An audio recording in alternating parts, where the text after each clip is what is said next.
specialist, is a New York-based quality management consultant. Barbara has earned a reputation for helping caregivers to think differently about the people they care for. In her book, she offers common sense advice on meeting the holistic needs of an increasingly diverse and challenging community. Barbara began her career in long-term care, working in recreation therapy in a community that provided services to both pediatric and adult residents with cognitive, intellectual, and psychiatric needs.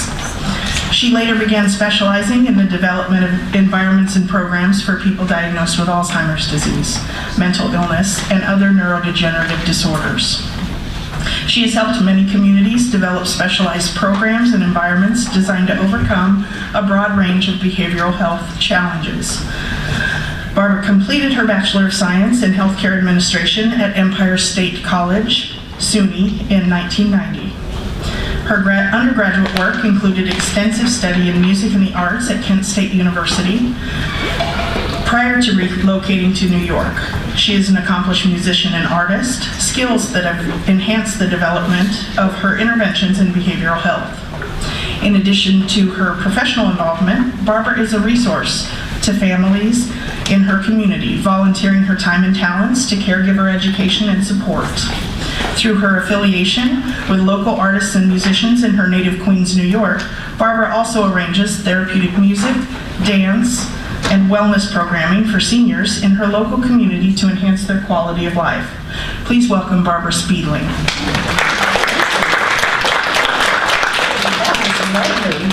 That was lovely. She made me sound even better.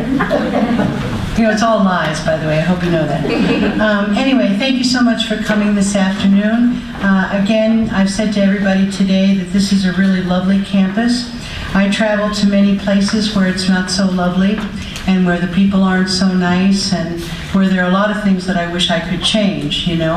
And hopefully, if we keep doing this kind of education and we keep cultivating the next generation of caregiver, by the time I have to move in, it'll be a nicer environment for everybody. So I want to ask you, how many of you are on the waiting list to move in? Anybody? And you know, whenever I ask that question, people laugh. They say, what, is she kidding? You know, whatever. But you know, you never know what's going to happen in your life. So I would ask you, is there something that you find in an environment like this would make it unlivable for you? Is there any one thing? Like I can tell you, the thing I don't like about most of the environments I go to, it's noisy and there's no place to be alone. Now, of course, you have different levels of care and so on, but is there anything about this environment that you would change if you had to live in it? What do you think? Any of you ever work in a different place that isn't so nice? What would you have changed in that place to make it better? More staff. More staff, absolutely, because we're in a time when we're not very staff, sufficient. I would tell you what I would change is the maturity of the staff. Because a lot of times now I'm taking in a generation of people who have no life experience. So they don't know what it's like to have earned and lost. If you haven't lost, you don't know what that feels like, So we talk a lot now in the new regulations about, behavioral health and trauma and so on. Coming next month, there's all kinds of new things that we'll be beholden to in terms of residents' rights and quality of life and so on. So we have to start talking now about the things that we could do that could make it better for everybody. So I just got done talking to your residents who come from all levels of care, and I think that the things I shared with them might have not been exactly what they thought they were going to get, but I could tell by their feedback that it was helpful to them to think about what they could do for themselves and what they could do for others in this environment to help everybody be better at what we do. So with you, for instance, how many nursing staff do I have? I just want to see who I'm talking to, okay? Dietary staff, okay, housekeeping, anybody? Social work? Who did I leave out? Business office or other clerical or supportive staff? Okay, some of you didn't raise your hand at all. Who are you? Recreation. Oh, how did I miss you? You're my primary discipline. And I'm going to offend you throughout this discussion. But understand that I do your job, okay? Because a lot of things that I see that pass for engaging activity are really not, So, and again, no disrespect to you. I met your director last night and we talked a lot. but some of the things I see, people don't have education, or like New York and some of the eastern states are union states. So in a union house, I have to take whoever applies for the job who has seniority. So do people ever ask you if your job is easy? Do they tell you that? Oh, I can play games with people. I hear that a lot about my job. And they say, well, anybody can do that. So I have people in my neighborhood who are doing one job and they think my job is easier, so they apply for it and they get it, but they really don't want to do it. They really don't want the education. So it begins to compromise what is meaningful about the day and so on. You know, like I talked to your music therapist earlier and I said, the people that pass for music therapy in my place, one guy, he passes himself off as a music therapist, but they call him One Note because he can't play his guitar and he sings everything on the same note. He's awful. When he comes down the hall, they slam their door. I don't want him, he's terrible, you know? So I don't think he's a music therapist. There's nothing therapeutic about what he does. But if you haven't, you know, considered what it must really be like to reach a certain level in your life and then have to really, you know, backtrack now. Let me ask you this. And I said this to the earlier staff group. When I was in my 20s and I had my first apartment, I had hand-me-down furniture, I had milk cartons for end tables and all of that, but I was happy. But I couldn't go back to that now. Could you go back to where you were when you started and be happy with it? I suppose if I had to, I would. But I think it's very difficult to go backwards. How many of the people that move in here have to go backwards?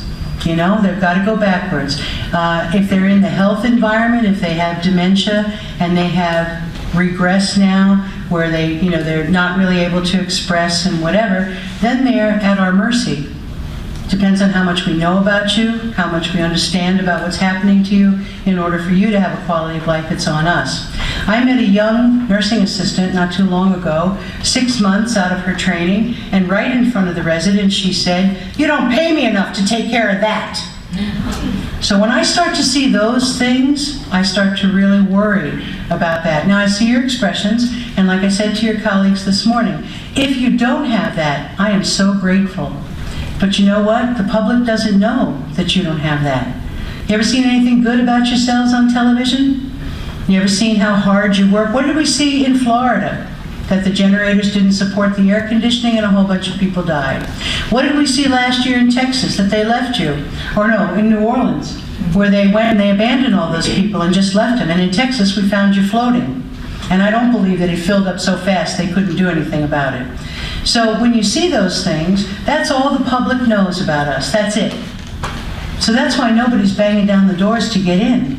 I think the people that come into an environment like this, and we're not allowed to have these communities in New York, so we don't have anything like this. We have an assisted living or we have a nursing home. That's it. There's no, you know, independent, maybe just a couple, because they're not allowed in New York. They're, you know, not regulated there. So nobody makes a decision to come into a nursing home. I haven't met a resident yet who said, "Oh yeah, I want to give up my whole life and all my clothes and my freedom and everything else to go and live with somebody else." Nobody does that. You know, again, people come here because they see a certain level of living and, you know, anticipate that maybe they might need other care, but it's a very different entrance into the environment. Wouldn't you agree? Nobody had their family drop them off. I don't know if this ever happened to your other environment, where we say, "We'll be back on Monday to get you," and then they never come back, and the mother hates you and you and you because they lied to her. And I see that a lot too. So in the things that I want to talk with you about, I want to help you get past what dementia is, because you already know that. You know what dementia is. I heard you had people here from Teepa Snow's organization. You know, we talk a lot about the disease process, what it is, and so on. I want to tell you how to get around a lot of the things that happen in that dementia that challenge us as caregivers. For instance, those of you in nursing, you ever go to do something for somebody and they refuse you? They don't want to take a shower, they don't want you to take them to the bathroom, they don't want their pills, they don't want. You know what I find out a lot of times? They don't understand what you want, so they just say no. They just say no. I say, "Do you want some pizza?" "No, but I know she loves pizza." "But you love pizza." "No, I don't want it." But if I brought a pizza and I said, "Look here," she'd want to eat it right then. So even the way we communicate, the things that we say to people, the way we say them, you know, has all to do. But how much do you really know about the people when you meet them? How much do you really know? Knowing what they did for a living is the most important thing you need to understand about somebody. Okay? When I meet someone, I have a lady in one place, she was a finance banker, Okay, she loves money. She was wealthy, privileged. So you know what I give her in her dementia for inactivity, because it's a twofold benefit? I give her a big box of money to count. And I say to her, Christine, look, I have all this money I collected, but I don't know how much is there. Could you count it? And her eyes get big. She says, give it here. And then we solved a big problem, because she used to punch the other people. She didn't like them. So now she pays them to go away. Here's 20 bucks, now get away from me. And they leave. They take the money and they go. Now, of course, it's not real money, but it's also not monopoly money, because she's not stupid. So what I do is I Xerox real money, both sides, you know, because they're going to flip it over, right? You don't want to be outed.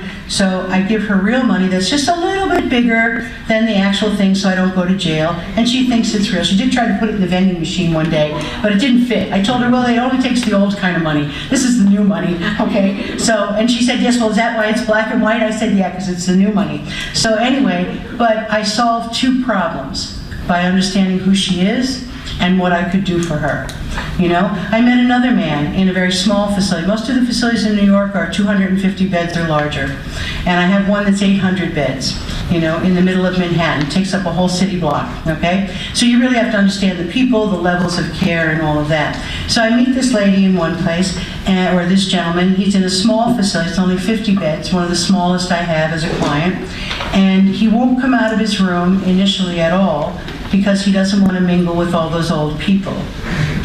And I said, don't let him look in the mirror, you know, because he's going to see that he's pretty much like everybody else. But when he sits in his room, he wears a suit and tie to sit in his room. What does that tell you? Who puts a suit and tie on? Hello? Professional. Thank you. So why does he sit in his room dressed like that? What do you think he's thinking? He's in the Absolutely, or he's still working or something like that. So now on an afternoon, the young lady brings his lunch to his room, and he asks if he can see the tea box. And she says, what? And he says, you know, the box with all the tea that you have here. She said, I think we have Lipton. He said, ugh, never mind. Now, do any of you have a tea box? One lady did, and my grandmother had a tea box. In fact, my Canadian client, he loves tea, and as a thank you, I sent him a tea box. But most of us don't have that. Who has a tea box? An older person, an elite person perhaps. So now you see him in his suit and tie. He won't come out of the room because he doesn't think he should mingle, and now he wants a tea box, right? So just those few facts tell me who I'm looking at. And he's not going to mingle easily with other people. Oh, by the way, after he retired from being a business owner, he opened a bed and breakfast. You ever stayed in a bed and breakfast? The people are very worldly, very academic a lot of times. They've collected artwork from all over the world. They want to show you, you know, all of that. So now I see that not only was he a businessman, a business owner, a guy who likes tea and a tea box, but he's also kind of an elite bed and breakfast owner. So now I really understand him. So after several weeks, they bring him out to the dining room. He decides he'll come out and try it. They put him at a two-seated table next to the window looking out on the Hudson. It's beautiful. And they bring a lady to sit with him. I want to describe her to you because I want to see what you think. So they bring her over, and she's wearing a house coat, polyester, snaps down the front. She has on a nice macaroni necklace that she made in activities. And he said, who put this bitch at my table? He said, where do you think you're going in those pajamas, honey? You think we're going anywhere together? And then he starts snapping for the waiter to come and move her. Now, the staff said, look at his behavior. I said, no, look at his personality. Do you agree? That was personality. He was going to do that no matter who you were. You ever out in public with somebody and you say to your friend, oh my goodness, look at that. Don't look, go ahead. Okay, look. Do you ever do that? People do it all the time. Residents do it, we do it. We make decisions about you based on the way you look, on the way we're watching you carry yourself. And that's where I start with people, as I observe them first. Now, one of the things, if you were going to observe me, you'd know right away what upsets me, because I tisk. I do it all the time. One time, I was in a convenience store and I'm walking out, and the lady comes pushing past me, and I held the door and she didn't say thank you.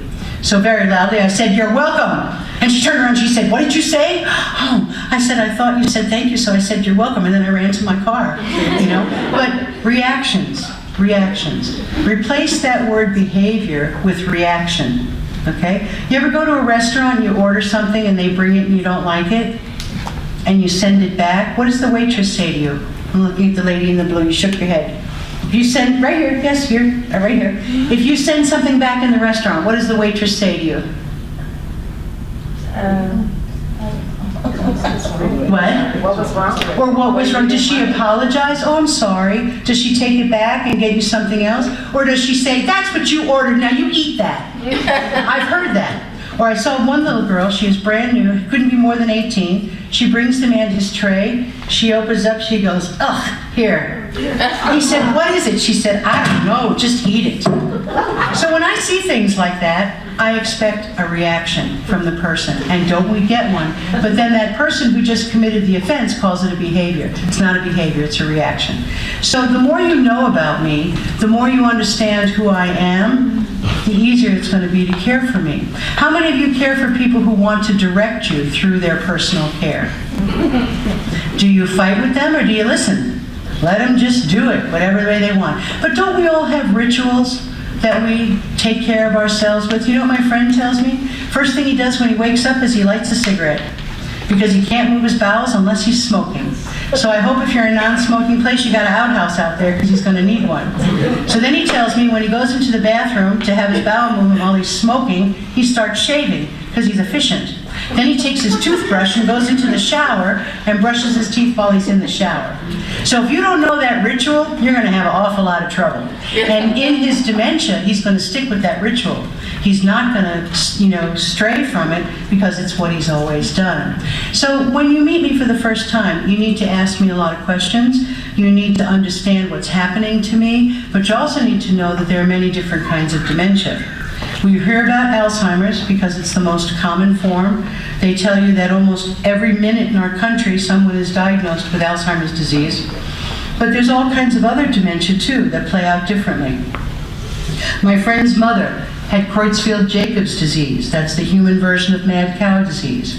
She could speak without a problem. She was texting on Facebook and all of that, but in her house, she was doing strange things, putting things away in the wrong place. And I hear this in my family support group.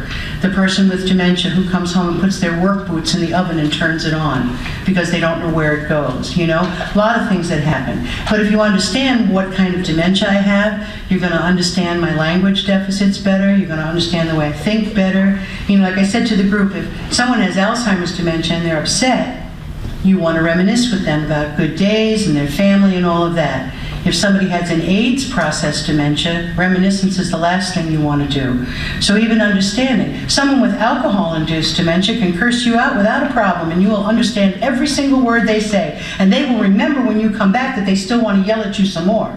So just understanding and differentiating between the different kinds of dementia, doing more to stage that dementia. The worst thing I see is an activity where I've got a very high-functioning person and a very low-functioning person. Let's say it's word games.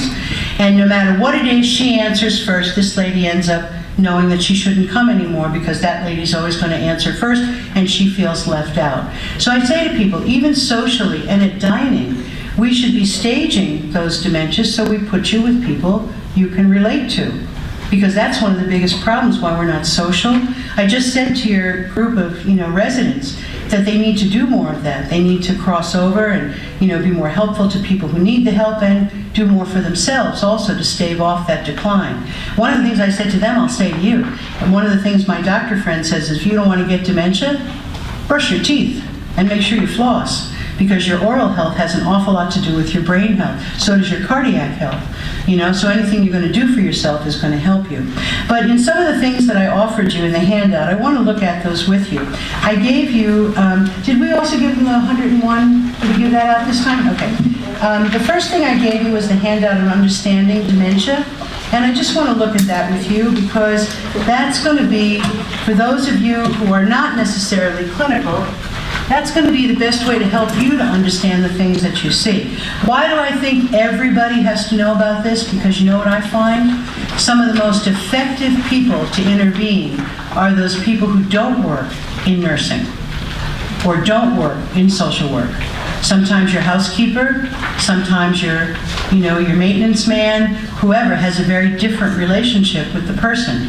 I find, I saw this happen one day. I saw a man standing in the hallway, and there were 3 female caregivers, a housekeeper and 2 CNAs, trying to get him to sit down, and he's like this.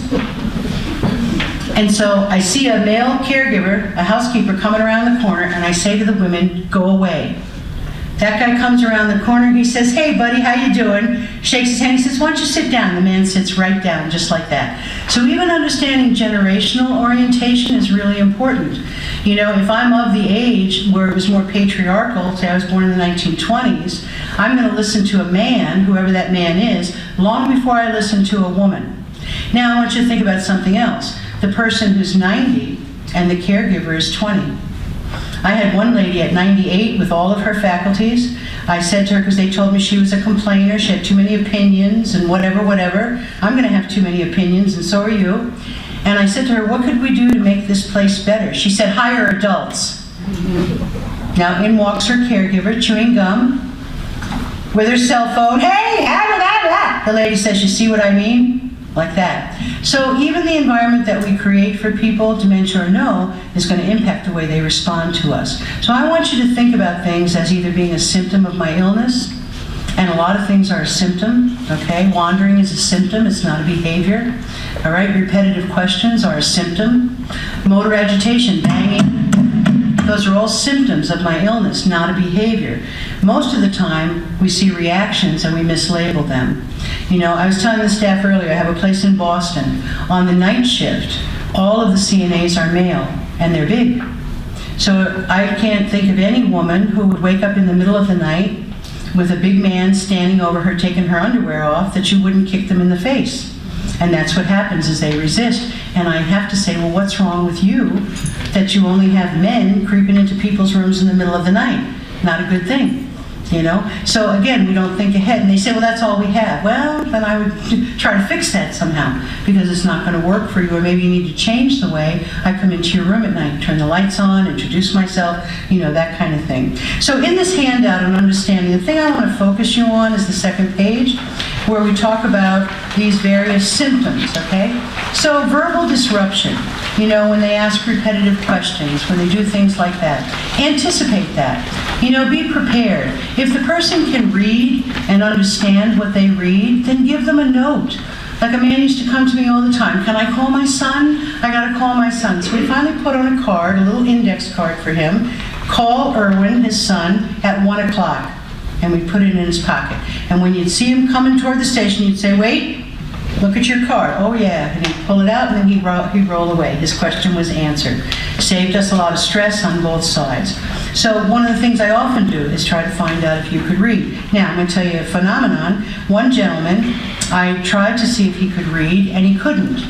So then I took him aside, and I wrote his name and his birth date, and I had him copy it several times, and then he could read what I wrote, just like that. So I said to a doctor friend of mine, what happened? He said, well, Barbara, those skills aren't gone, they go dormant. And I really want you to think about that, especially in your health environment. What kind of reading and writing do we challenge the people to do at all in that environment? Do we even try? Now, I have one place in Manhattan, and I saved this for the afternoon. I have a man who's 99, and his crime is that he forgets he can't walk, and he stands up and he falls.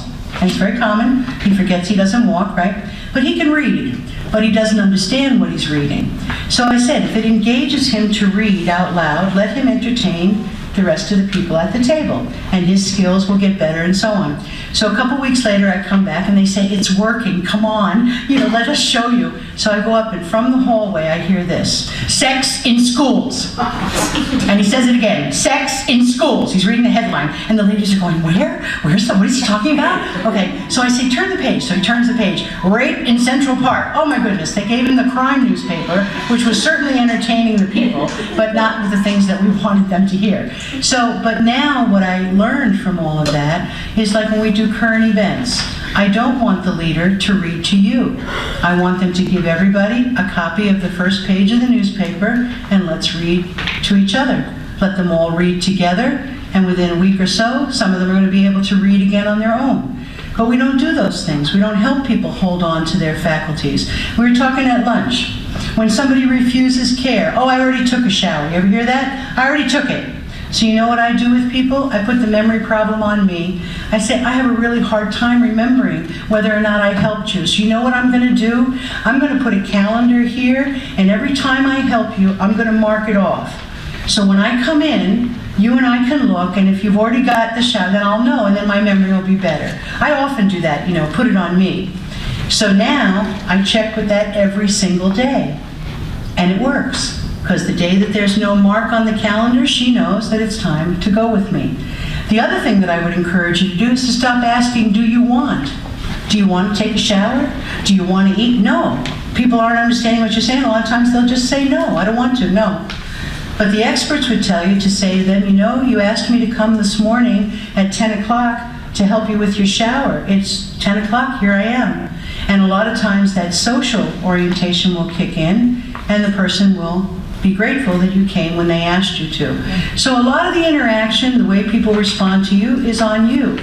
My favorite is the lady with the iron. I have to talk about that. This lady was a laundress. I always want to know what you did because I can engage you a lot of times, like I said, with the tools of your trade. Much easier sometimes than games or things that you have no capacity to learn new. So this lady was a laundress and a tailor, and she wanted to iron. I asked her what kind of work she'd like to do, because people want to work. I don't know if you're aware of that, but a lot of people want to be productive. So I said, you know, you want to iron? Okay. So the staff told me, oh, don't buy a real iron, you know, buy a fake one. So she said, this isn't real. Look, it's not even real. Okay, so I go out and I buy a real iron, and I cut the cord off of it, because I don't want you plugging it in, and I give it to her. And she said, it's not getting hot. I said, didn't you read the box? It's the new kind. It has to be heavy. Is it heavy? She said, yeah. I said, then it works. So now she irons every day with a cold, heavy iron, and she's happy, you know? So there's a lot of ways, if you understand who you're talking to, if you understand them, and you don't think that dementia means I'm stupid, then you'll have an opportunity to really work differently, you know? Now I know just by being community, you are already leaps and bounds ahead of a lot of the people that I work with. If you came to New York, you'd wonder why we don't close a lot of those places down. Because, you know, we just don't have the opportunity for education. A lot of times I don't get this shot unless you're in trouble, and then I have to educate you after the fact of what you did wrong. But I love the fact that Kim and others in your staff thought enough of this conversation to bring it to you. As I see it now, after spending this day with you, this is only going to enhance a lovely job that you already do. You know, I haven't met a resident yet who wasn't happy in this environment. We went last night, and again, I have to say this, I was so impressed with Kim and the way she dealt with a woman who in other environments that I go to, they would have just called somebody else. Can you do something with her? And that person would have walked away, you know? But I watched her, and I know if that's your model, then the rest of you pretty much act the same way. And I think that's great. If you traveled with me to some of the places that I go, and you know what? Not just in my state, but in your state too. I met a man on the plane a couple of weeks ago, and he told me that he has 2 elderly aunts somewhere here in Iowa, and that they were, you know, calling his wife, who's the power of attorney, and complaining about the care and so on. Well, I looked them up on the internet. Just this year, in March, they had 5 immediate jeopardy deficiencies because people had accidents and fractures and they didn't do anything about it. So even in your state, we find horror stories that we shouldn't hear. If it doesn't happen here, I'm so grateful. But again, we're guilty by association, so we have to really be worried about what goes on in our industry. Do any of you have experience at another type of environment, another facility? Okay, you did. Anybody else? You did? How is it different here? Could you tell me? Better staffing, Okay. more meetings, talk about things. I was going to say, what do you think of the general ambiance? More teamwork. I saw that last night. Yeah. What do you think of the general ambiance here, though? There's a lot for the residents to do. And it's a Levels lovely, of things to do. and it's a lovely setting. Yes. Because some places I go, you walk in, you want to walk right back out. You know, we have places that are very old. I was telling them at lunch, I got a place in Brooklyn that's 5-bedded rooms. It was an old movie theater that they allowed to turn into a nursing home. So you have these long, narrow rooms, and your roommate is like 2 inches from you, you know, and you lay like that forever. That's not the way I want to end my life. You know, I'm not interested in that. So I think a lot of it is on us to understand. So not only looking at the things that are actually symptoms and not behavior, but thinking about normal people. How many of you shut your door at night when you go to sleep at home? Anybody close your bedroom door? I'm going to look at you, sir, way back there in the black shirt. Why do you do that? I have no idea. Have you always done it? Pretty much. Well, maybe started in the Army, I don't know. Okay. Who else raised their hand? Why do you do it? Keep my dogs in the bedroom. Keep your dogs good. Okay, in. Most people want them out. You want them in. Okay. Who else? Why do you do it, sir? Kids out. Oh, okay. You don't like them, or? Okay. I love them, Not nice. Okay. but they don't like me. So I do it because I live in New York City and I watch too much Law and Order. And I don't want you coming in the fire escape and so on. But truthfully, you know, when I close my door at night, I also put a door jamb under the doorknob. Because somebody tried to break into an apartment once, you're not getting in my room. It's been 40 some odd years, you're still not getting in my room. You know, and I said when I stay in a hotel, I open the bathroom door. Because if you open my door, it's going to hit that bathroom door, it's going to wake me up and I can kill you before you kill me. So those are the things that I think we don't know about. We don't ask questions. We don't ask people if they sleep naked. We don't ask, and I had a man who slept naked, only we didn't know it. So we tortured him. We put pajamas on him, he took them off. We put them on, he took them off. We put a nightgown on, he took it off. We finally got Houdini pajamas that he couldn't take off, and he almost killed himself. So we called his wife, she said, oh, he sleeps naked. He never wore pajamas. Well, we didn't know that, so we tortured the man for no reason. And then some of the staff said, well, he can't do that here. And I said, well, why not? You haven't seen one of those before? Like, come on, they all look the same. You know, but again, sometimes we won't let you live in your own skin because it offends us. Too bad, it's not your house. You know, when I was in Ohio at a big conference in the spring, we were talking about sexuality. And I said to the audience, you know, let's just get something clear. Somebody must have had sex because you're all here, so it's not an unusual thing. But in some of our environments, we think it's highly unusual, okay? And we become the moral police. So the man in Ohio who was an owner-administrator, he stood up. He said, we don't allow sex at our place. I said, is that in your admission agreement? Do I know that before I come in? Like, what kind of life is that, you know? And whose business is it, you know, to do those kinds of things? This is not our domain. We're visitors here. And so we have to understand people. We also have to be careful about who makes the decisions for people. You know, in all the new regulations that are coming into effect next month, there's a lot of discussion on capacity, on residents' rights, and on the limitations of other caregivers who give, you know, who might be making decisions. So family members or designated representatives, there's a lot of discussion now about who makes the decision and how far those decisions go. Have you ever been in a circumstance where two people with dementia find each other and they begin holding hands and walking together until the family sees them and says, stop that? So now if we listen, what's going to happen? Depression. People are going to go looking for each other. They don't understand what's happening. So finally, the law is saying now that in a circumstance like that, unless we know that you gave your daughter permission to govern your sex life, they don't get to make those decisions. You take that to an ethics committee. Now, I just had a case like that upstate New York. Before they found each other, the lady wouldn't groom. She wouldn't come out of her room. The man wasn't eating. They find each other. She wants her hair done. She wants to wear pretty clothes and have a shower. Everything changes now. He's social. Now the family learns that we find them one morning sleeping fully clothed and holding each other on the bed. And they say, stop that. So now the man is on antidepressants and he's lost 20 pounds. The woman hasn't come out of her room again. Look what we did. And why did we do it? Because some kid is uncomfortable. You know, my dad found a girlfriend at 76. My sister didn't like her.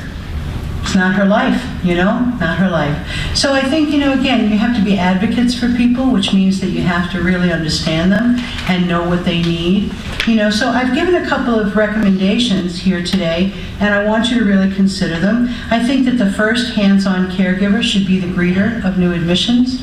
Learn about me, ask about, and especially if I transition to your health environment, you want to get those memories and those things before they're all gone, so you really understand who I am. Journaling is a wonderful way to collect people's memories and keep them for yourself. Starting a resident care profile. You know, what kind of products do I like? You know, like I don't like anything scented. None of my personal products have any fragrance at all because I start sneezing, I can't deal with it. So you would have to ask me, you know, what kind of products do I like? But we don't do those things. We don't ask people how they express themselves when they're angry. How many of you yell when you're angry? Anybody? Okay. Anybody slam things like me? I don't yell, I just slam everything. I even open doors just so I can slam them. Bang! If you say something wrong, I say no, bang! How many of you give people the silent treatment when you're in a bad mood? So we might just think you don't talk, and I met a man like that. He wouldn't talk to anybody.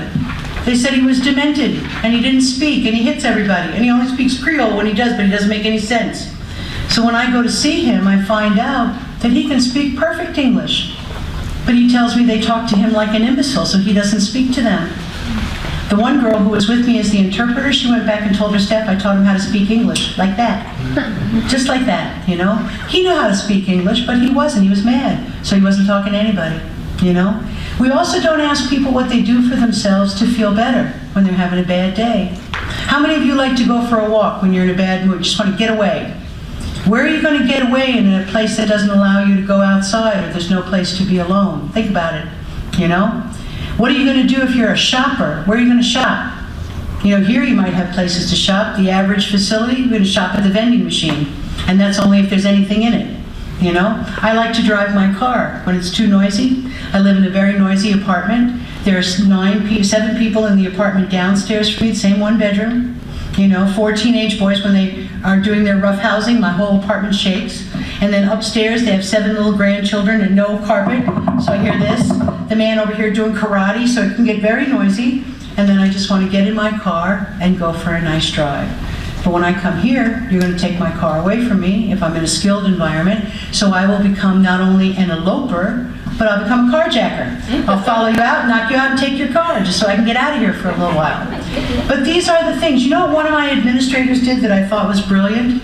The one man kept trying to leave because he wanted to find his car.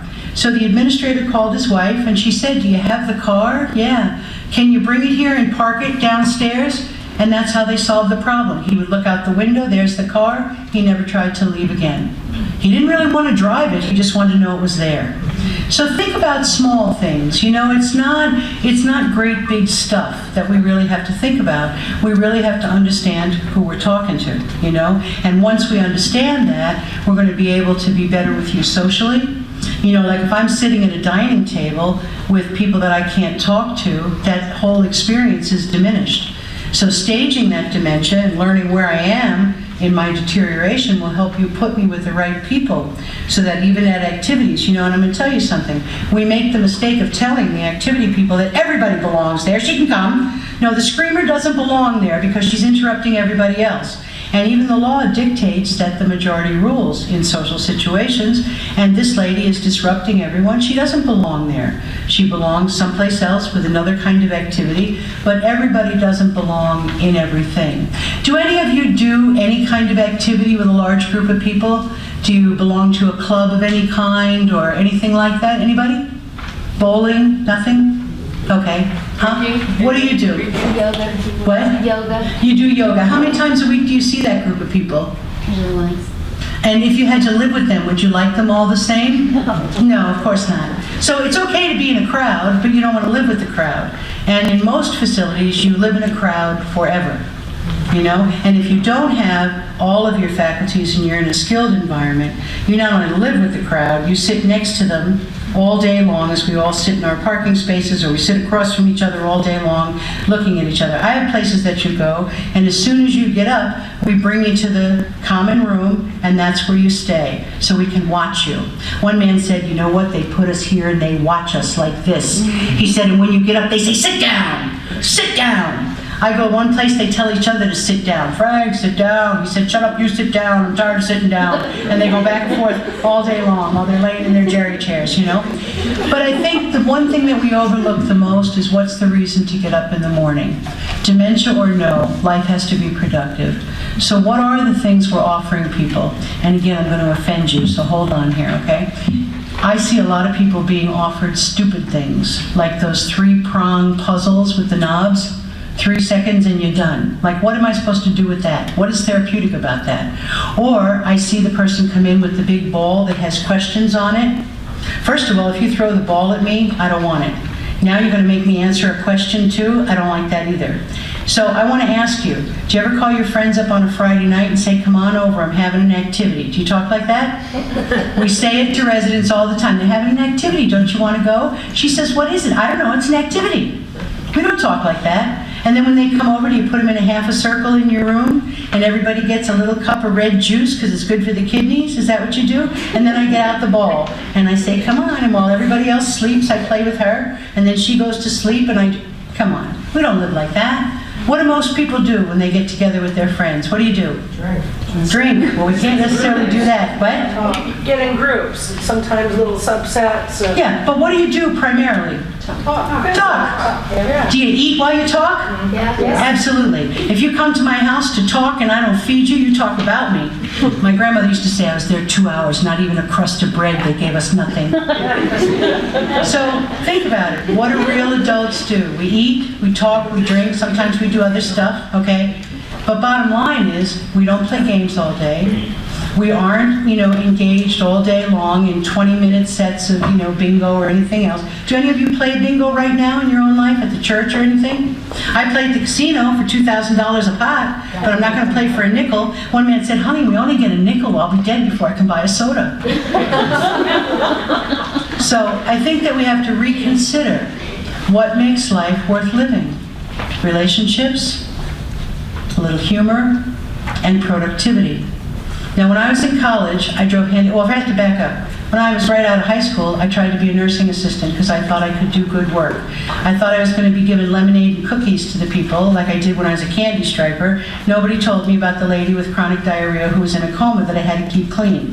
So I got through the first day. The second day, they assigned me to a young man. He's got multiple sclerosis, and he can't hold his urinal, so he wants me to do it. And I just started crying. I said, mister, I've never seen one of those. I'm really sorry. I can't help you, and I quit the job because I didn't know what I was getting into. And there was no training, no certification, nothing. You came on, they showed you how to take a blood pressure, and you were out the door. So then, several years later, I go to college. I'm studying music, but I drive handicapped transportation for 5 years. And that's where I learned about quality of life. I had a young lady, Adele, and she couldn't hold her head up. She was dwarfed, and she had some sort of congenital problem, and she was always like this. Now, Kent State, where I went for most of my undergraduate time, had a very extensive disability population on campus. We had accessible dorms, we had transportation, and we even had students who worked as your attendant, your personal care person. That was a work-study job. So someone in her attendance decided that they would put a board down the back of her wheelchair, and it was the 70s, so they got a red bandana, and they tied her head to the board with the red bandana so she could see where she was going. So one day I'm driving her, and I hit a bump, and now she's like this. And I say, oh, Adele, I'll stop. She said, keep going. I got to get to class. Just turn the corner really hard. I'll be okay. So I turn the corner. Her head swings back. Now we get her, to the class. And on the way home, she says to me, I'm sorry I was so in a rush this morning, but if I don't get to that big lecture hall before everybody else, I can't maneuver my wheelchair next to that new guy, and I really like him. So I learned that there's something more important than holding your head up, isn't there? Like love and lust, So I learned from all of those people that there's a way to still live and be productive no matter what's going on if you're social and you have opportunity. So just think about how many people you might see in a day who really don't get to talk to anybody except when they call out for something. the more we talk to people, the more satisfied they're going to be.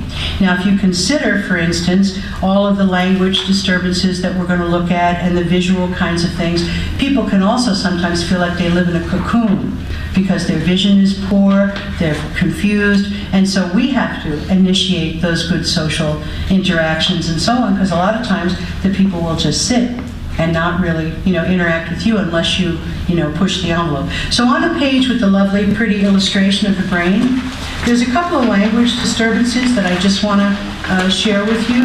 Aphasia, we're familiar with that term. Aphasia is expressive. You don't understand me, it's receptive, I don't understand you, or it can be global, going both ways. I worked for a wonderful, bright nurse for 12 years as a young consultant. She taught me so much, and 5 years ago she had a major stroke and 3 brain surgeries, and now she's globally aphasic and won't come back from that. And I think what a brilliant mind, and what torture it must be now for her to not be able to express herself, and she'll never return to the career either. So aphasia is something we really need to understand, and if someone doesn't understand you, it's on you to communicate better. So I would tell you a very simple test you can do when you meet somebody for the first time, you want to know if they understand you. Put 2 items down on the table, ask them to hand you one. If they hand you the wrong thing, they didn't understand what you just said. So now you know that for the most part you've got to demonstrate and gesture and show the person what you mean. Otherwise they're not going to get it. And that's why sometimes when we say, do you want pizza? She says no, because she doesn't know what pizza is, okay? So apraxia is something we don't really talk much about. If I have a disease like Huntington's that's physical, and I can no longer actually speak the words, that's a kind of apraxia, but so is not being able to find the word. Have you ever been trying to tell somebody something and it's on the tip of your tongue and you can't get it? And then 2 days later, you run up to your friend and tell them whatever it was you tried to tell them. It bothers us when we can't find the word. So if you're listening to someone and you see that they're stumbling, feed the word. Put it in there so that they can keep going, and so you'll jumpstart that memory and they'll keep talking to you then. Agnosia is very important for hands-on caregivers, not understanding what things are. So you might hand me my toothbrush and I try to, shave with it. Or you might give me the fork and I try to comb my hair. So again, demonstrating what the thing is for is really important. And I tell CNAs you should carry a toolkit. A toothbrush, a washcloth, a comb, and a razor. So when you want me to do it, you have your own. And you hand me mine, and you have yours, and you show me what to do with it. I have a group of residents right now that are brushing their teeth together. It's quite disgusting to look at, but they can do it because they're watching. So we had to write a policy about privacy, dignity, and how much benefit they get from watching and modeling as opposed to someone else trying to do it. You ever had anybody stick their fingers in your mouth? Do you think you would like that? I don't think I would like it. And that's kind of what it must feel like when somebody tries to stick that swabby thing in your mouth. Many people I know, they bite it off thinking it's a lollipop, So, and brain health and, like we said, mouth health is so important. So they brush their teeth together. Now I have a group of 4 men, and they're relearning to shave with electric razors. Same setup. They got a person who shows them, they all have mirrors, and they're doing it. Now, it's not everybody who's going to be able to regain certain skills, but many things in moderate dementia go dormant until you tap them. That's why if we don't ask people to read and write, like one of the things I do now at activities is I start out first by having people make a name card so that my neighbor across the way can call me by name. You know what else I do is I take routine kinds of things that we do as leisure, and I make them more therapeutic by giving you cues. So for instance, you know that game, I'm going on a vacation and I'm going to take a red suitcase. And then you say, well, I'm going on a vacation, I'll take a red suitcase and a green shirt. And the whole thing is to see how long you can keep it going. So you know how I play that with people with moderate dementia? With flashcards. I give each person the item that they're going to take, and when it's the turn for you to remember what the whole 5 people hold it up, and you can just look at their cards, and you can play now and be successful, which means she's going to come more often and try more often because she's successful. Meals, people who are spoon-fed. A lot of times, how many of you have gone out on a field trip with people who have dementia? Anybody? Okay, what happens when you go out on the field trip and you go to like a restaurant with someone here who might need more assistance? What happens when you get out in public in a more normal environment? Do they improve in their abilities? Why do you think that happens? You're shaking your head too. Why do you think that happens? It's just socially correct. I mean, And it's what they've learned. it's normal. Yeah. It's normal. You know, one of the phenomenons in a lot of nursing homes is that you do everything in the same spot all day long. Do we live like that? Do you have one place in your house where you read and eat and get your medicine and have exercise all in one spot? And that's some of the stuff that we offer people that doesn't make any sense, you know, whatever. Some of the other ways that I blend activities with, you know, ADLs is right before the meal. So a lot of times people are left idle. Activity stops and now it's going to be a while before the meal comes. And what happens? You see a lot of people in the dining room like this. So when the meal comes, that orientation has to start all over again. You've got to give them time to catch up. But rather than letting them be idle, I would tell you that about 45 minutes before the meal, start to set the table. I don't know how many of you had to set the table at home. My mother would always say 5:15. Who's setting the table? You know, we'd always have that ritual. So, and I elongate the process. I have a plain tablecloth and a lace tablecloth, and we have placemats. Even if we serve on trays, we put out placemats. We roll our napkins and put them in in shower curtain rings because they're cheap and they come in all different kinds of designs and you can get them. We make nameplates. We pour some water. I have ladies who make the arrangements for the table, and their vases say created by. They make them. After the meal is over, they take them apart. So they have jobs before and after. But by the time we get done setting the table, we look at pictures of what we're going to eat. We talk about the recipes and so on. Most people eat by themselves because they know food is coming. They've gone through all the ritual of getting prepared and all of that. Much different from waking up and having food in front of you. You know, think about it. When you first wake up in the morning, you want food shoved in your face? I see a lot of it. Even when we leave you in bed and we have breakfast in bed, she still falls asleep because we wake her up at 5. Breakfast is at 7:30. She's, you know, dozed off by now. When we bring the tray to the room, she's not interested because she's sleeping. So I think we have to look at how we structure the day and bring more of that reasonable structure into it, make your life easier. In the one place where we had 22 spoon-fed people, we started setting the table and looking at pictures. We replaced the white plates with red plates so that the food stands out. We started serving one item at a time instead of an entire tray. And within 2 weeks, only 3 of 22 people had to be spoon-fed. Done. I'll tell you something else that happened that speaks to environment. In one of my facilities on this side of the dining room, the people sit at those stupid round tables and they get their food in a pink box. Now, if you don't open the box, you don't know there's food in there. Now, right across from them, and they can see this, by the way, is a restaurant-style dining. So the people sit at tables, the waiter comes over. So the administrator couldn't understand why the people on this side of the room weren't eating well. And I said to him, "What's wrong with you? Do you think these people are stupid? Here they are with a pink box at a stupid round table like kindergarten, and she's getting the waiter and she has a glass of wine." And I said, "Do you think they can't see that?" So I harassed him until he got rid of those round tables and the pink boxes and served everybody the same. Guess what happened? People who were being fed themselves. All of a sudden things got different again because we upgraded the ambiance, we treated them with a different level of respect and recognition, and all of a sudden things were different. Not that there weren't still people who were too debilitated, but a vast majority of people, you know what some people tell me? They say, you know, they don't want us to do anything here anyway, so I let them do it. And there are people who will just let you serve them and do it rather than do it themselves. And we create that monster because we don't let them do anything. You know, I remember a time when Alzheimer's was first diagnosed and first named, we had all kinds of things focused on helping them to stay, you know, as cognizant as possible. Walking groups, arm in arm down the hallway, lots of things. But we've gotten away from that. And now the government has said, you got to go back to those non-pharmacological kinds of things. And when I look at it, what is that?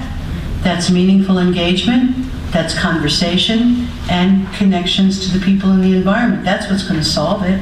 Isn't that what quality of life is about? Is your friendships, your relationships? And if we don't have that, what do we have? You know? And so I'm going to tell you right now, in my generation, and those of you who are younger than me, you're going to live a long time.